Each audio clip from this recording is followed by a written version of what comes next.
Everybody, it's Stout from the Hot Moon Podcast. So, haven't talked about Caitlin Clark in a while, and she has recently won Time's 2024 Athlete of the Year. I have no problem with it. I think her impact on the WNBA speaks for itself. We don't need to review all of that. Or maybe we will briefly as I get into a statement that I actually have a big problem with. And I'll explain why I have a problem with it, but that she made in the time. But I mean, I think, her winning that award, the WNBA impact, number one, her play on the court, her elevating the Fever again to the playoffs when they hadn't been to the playoffs in about a decade. Breaking all kinds of records as a rookie. Okay. And then also just the revenue generated, the amount of attention, the viewership, the eyeballs, all of that stuff, all of it. Okay. I don't know a single player who had an impact on the league on this magnitude this year. Okay, so I think that it's well deserving and well earned for Caitlin Clark to get this recognition and award.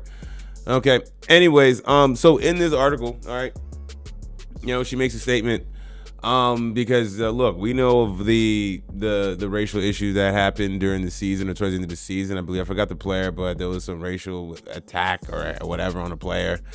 And it was believed to come from, or what, the really extreme Caitlin Clark fans, a very small demographic. Okay. And Caitlin Clark got to the point where she had to come out and make a statement during there and talk about, just to give the whole we're all anti-hate and all that stuff. And it's just like, I thought it was silly. I mean, she had no choice but to say it. She's clearly the leading face right now, the WNBA and everything. And so she had to go out and say it and just do the PC thing, and it's just like not. And it's not that before, even when all that was happening, nobody would attack. Nobody was stupid enough to think that she was a racist player and supported that. Like, come on now, like, she's all about basketball and being a team player and all that stuff. I mean, there's nothing in her history or track record to show that she was even tied or but whatever. She got to go out there and not only dominate, bring money to the welfare league, and also be the peace treaty anti-hate spokesperson. A lot was put on her plate for no reason. All right, but she handled everything professionally. Okay, so this is what she had to say in this Time article. I want to say I've earned every single thing, but as a white person, there is privilege. A lot of those players in the league that have been really good have been black players. This league has kind of been built on them. The more we can appreciate that, highlight that, talk about that, and then continue to have brands and companies invest in those players that have made this league incredible, I think is very important. I have to continue to try to change that. The more we can elevate black women, that's going on to be beautiful thing. Listen. Okay, man, on a macro level, look, I'm not trying to sound cynical. She didn't say anything wrong. Okay. Well, she did, but when I say wrong, it didn't say anything wrong. It's like, this is just the classic, participation. We got to look out for everybody. And elevate our black women in this league and stuff like that, and me being someone of privilege and and I get it. This is the perfect PC statement. I get it because she's getting a lot of heat. She's gonna have to say something like this to get these black women off her neck, right? That's why she had to say this. Okay. I'm not saying she's not being sincere when she said. I truly think she's being sincere, and truly believe she has a good heart. And her mind's in the right place. Okay. My problem with this is the fact that, she has to really feel she has to carry the welfare league in this social aspect now, as well as, not social aspect, but as well as having to prop the black players who haven't been recognized. I mean, before she even came into the league, this league was already struggling. She comes in with a massive following because of her play on the court. She was breaking all kinds of NCAA records, all right? In an era where we're in a very viral society, and social media has elevated a lot more. So a player like Caitlin Clark that comes in is going to generate 10x the clicks than it would have if she came into the league 10 years ago. Okay?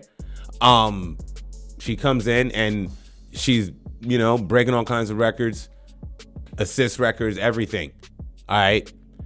Lead the team to the playoffs, everything, getting the shoe deals, all that stuff.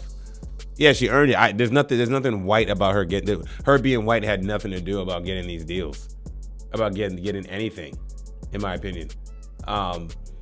you know. However, you had women like Cheryl Swoops, being bitter, don't really want to talk about every time Cheryl Swoops talks about Caitlin Clark, it's always something negative.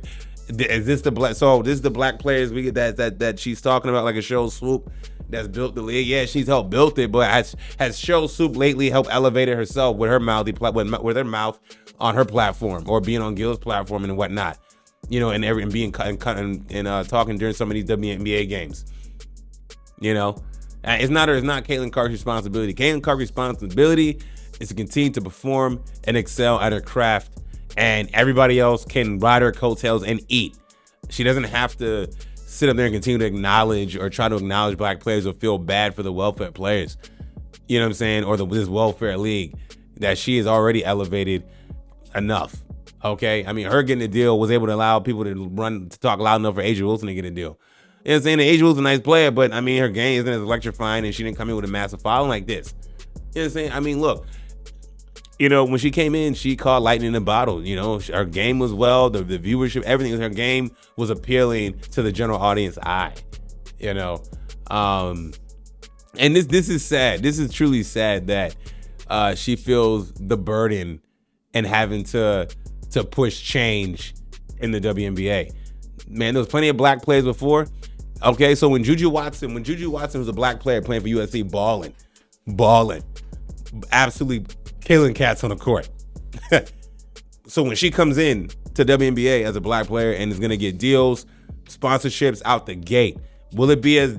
And by the time Juju comes in, will she get the same kind of buzz? Will she have the same kind of buzz? Who knows? It's very possible she has a game. Okay, and I think Juju's gonna do very well and get a lot of attention as well too. Okay, is that gonna be a problem? You know what I'm saying? Right? Are WNBA players gonna be bitter at Juju for getting deals and recognition? Come on now, let's stop it here. You know, victim Olympics at its finest, man. The welfare league, y'all had plenty of black players and current black players that y'all had plenty of times to elevate your league. You had plenty of times to honor the other black players that the league has been supposedly built on, and it's really been built on a crappy foundation, honestly, if you ask me, which is why the viewership was declining, why the men have to support the sport and everything. Like, and now that Caitlin Clark comes in, basically as an independent contractor, dominating and getting deals and whatnot before setting foot on the NBA court. Now she has to feel that it's guilty, her white privilege guilt. Being white, she just happens to be white that can hoop and got and had a massive following because her game was appealing to the masses. You know what I'm saying? So very interesting. Y'all let me know what y'all think about this, man. Thanks for watching. Please like, subscribe. I'm out.